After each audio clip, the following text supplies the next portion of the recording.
Next up, we are going to be adding those serifs. So our letters are going to be a little bit more choppy. So I'll say like a W, E, so they're not quite as curvy. It's like up, down, up.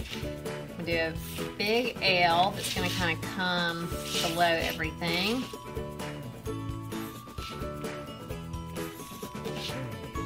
On this M, I'll do a short and then a long.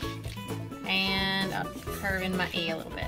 And then we're going to come back and add those serifs. Now, you do not have to add serifs on every single line, just kind of whatever they fit. And then, so we've got that on there. Again, I'm practicing with Sharpie, okay? Practice, practice, practice.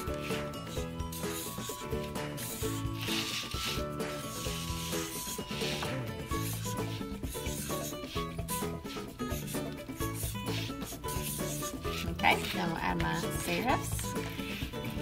And then we'll come back and thicken things up. And you see, there's just starts to be just kind of our little go-to things that we do on a lot of our pieces. So feel free to watch along. Again, if this is one that you want to practice, grab that pencil and a marker and some paper and just start practicing.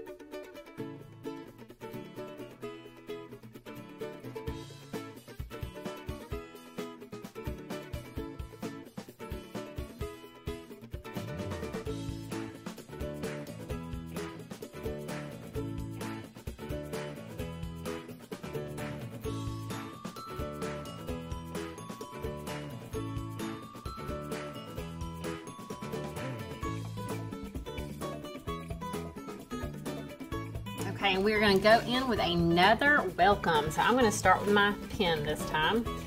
And I'm just going to kind of go quick.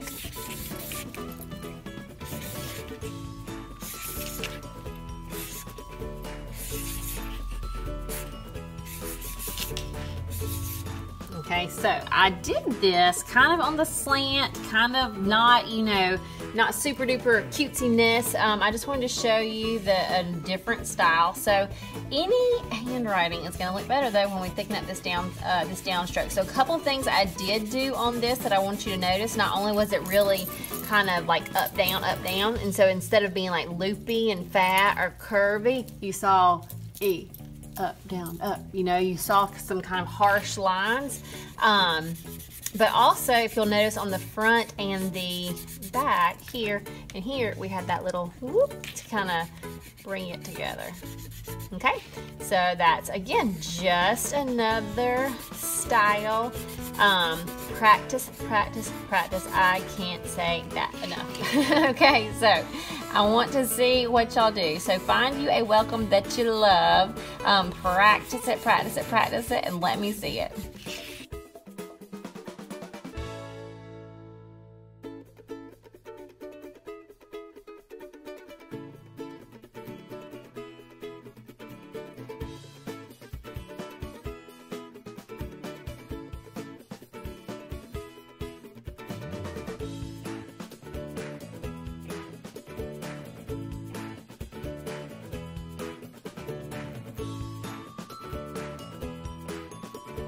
Okay, now this welcome is going to be a little bit more fancy.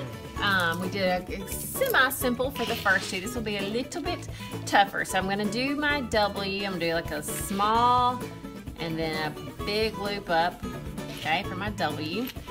I'll go for my E. It's going to come up. I'm going to pick my pencil up though.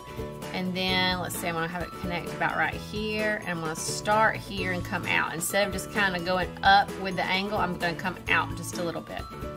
So L, I have my C a little bit higher than that L.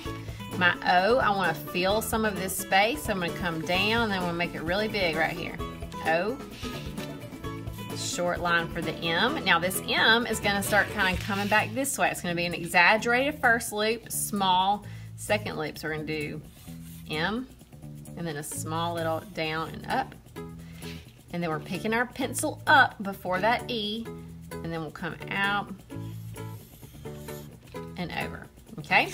So you see that was not speedy. Sometimes when you are seeing things on like, on people's lettering videos, it looks speedy and you just think, oh, they just do it so fast. Okay, well, sometimes they do, but a lot of times they've had a lot of practice, and during the practice stages, you are going slow and you are thinking about your letter formation. Just like I thought about this being big to fill this space. And I thought about this is a big little hump, and this is a smaller one. You are thinking about the ways that you form your letters. So please do not get sucked into kind of the comparison thing and everybody's is better and they just do it easy. It must come natural for them. It's just not natural for me, so I must not be good. No, that is not the case, okay? It just takes time. It does. If you just write yourself off and think you're never going to be good at lettering, well then you might not be. But if you are of the mindset, which you should be, that with some practice you can do anything, then you're going to get it, okay? You're going to get it. I promise. And I know that because I used to be awful at lettering. I would find anybody I could in our class that had good lettering and just be like, can you go around and help people please? because I didn't want to letter everybody's stuff, and everybody was asking me to letter their stuff, and I was like, oh, I'm not really good. And that embarrassed me as an artist. I was like, I should be able to do this. And so I just started finding fonts that I like, copying what I saw, copying it so much that it became second nature to me. So that's why I'm saying sometimes I want you to copy this and then by looking at it, and then I want you to try to not look at it to see if you can just kind of have that muscle memory or and brain power to remember how things are formed. And if you don't get it right on that first time without not looking at it, no big deal, okay? Kind of evaluate what you forgot to do and try it again. This is practice. It is a skill. Skills take time to develop, okay? So it is not just something you're born with, it is a skill. So so you kind of see. So yours might be thinking, well, that's great with a Sharpie. I want to do these on door hangers with paint, and it's going to be the same thing. You're still going to pencil it out and think about it. You can still thicken down the down strokes with your pencil line and paint it in. So, but for practicing purposes and for getting your letter formations and things like that, I find that it's a lot easier to use a pencil and a marker just to kind of start that muscle memory before you just commit to paint on a door hanger, okay, or on a canvas. So there you go. Y'all have fun.